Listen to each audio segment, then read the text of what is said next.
Selamat datang di channel Raga Bumi. Di video-video sebelumnya, saya telah menjelaskan cara instalasi GMT4, 5, dan 6 untuk sistem operasi Windows dan Linux. Kedepannya, saya akan menjelaskan mengenai modul-modul di program GMT, pengaplikasian program GMT untuk membuat peta, serta link tempat kita bisa mendownload data yang bisa kita gunakan di GMT. Di video kali ini, saya akan menjelaskan tentang mode pengoperasian modern di GMT. Mode pengoperasian modern di GMT mulai diperkenalkan sejak GMT versi 6. Mode ini dibuat untuk memudahkan pengguna awal GMT dan mengurangi error yang disebabkan oleh kesalahan penulisan skrip. Kesalahan-kesalahan yang sering dibuat dan kesulitan-kesulitan yang sering dialami oleh pengguna awal GMT antara lain penggunaan opsi O, K, dan P dalam mengatur overlay peta. Kemudian, kesalahan dalam PostScript redirection, di mana pengguna seringkali melakukan kesalahan antara membuat file baru atau menambahkan overlay di file yang sudah ada. Berikutnya, penggunaan opsi R dan J dalam mengatur batas wilayah dan proyeksi peta. Di mode klasik, kita harus menggunakan kedua opsi ini di dalam semua overlay perintah GMT. Kesulitan yang terakhir adalah dalam mengkonversi file PostScript ke dalam format grafis. Oleh sebab itu, saya sangat menyarankan untuk menggunakan mode modern untuk membuat peta di GMT. Di mode modern ini, penggunaan opsi O, K, dan P dalam mengatur overlay peta telah dihilangkan. Kemudian, skrip GMT kita tidak akan menghasilkan file PostScript, tetapi akan langsung menghasilkan file dengan format grafis seperti PNG, JPEG, atau PDF. Selain itu, tidak semua overlay perintah GMT harus menggunakan opsi R dan J. Struktur dari skrip mode modern di GMT dimulai dari perintah GMT begin dan diakhiri dengan GMT end. Dan kita dapat menuliskan semua overlay perintah GMT di antara kedua perintah tersebut. Contoh perbandingan antara GMT mode modern dan mode klasik adalah seperti ini. Di mode modern, untuk membuat peta dengan berbagai format, kita tinggal mengetikkan format gambar tersebut di GMT begin. Sedangkan, untuk mode klasik, kita harus menggunakan PS Convert untuk masing-masing format gambar.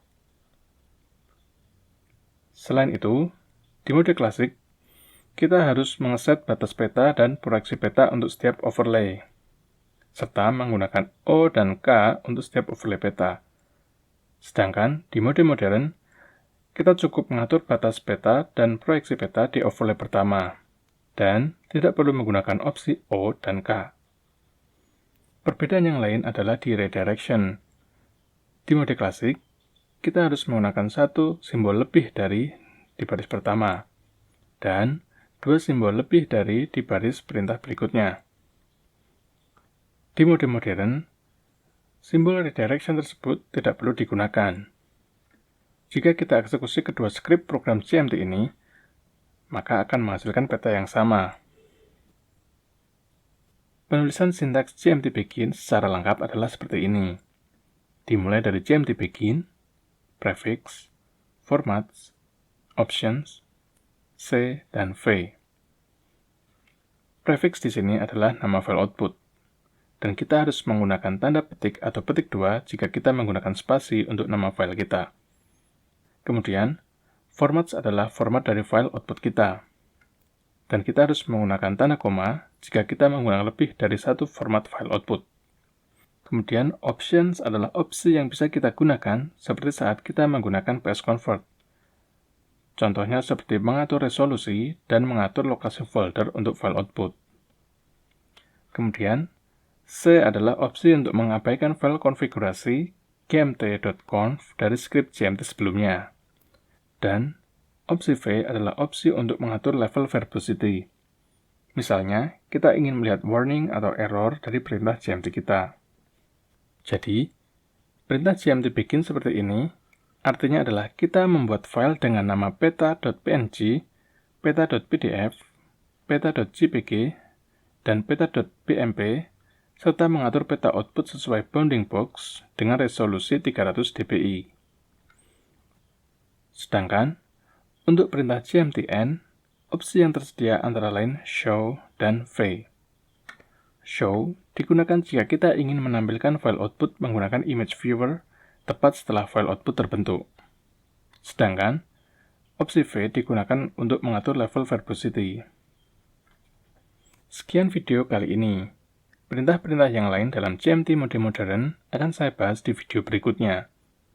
Jangan lupa untuk subscribe, like, dan share video ini. Jika ada pertanyaan, saran, atau masukan, silakan tulis di kolom komentar. Selamat mencoba dan semoga bermanfaat.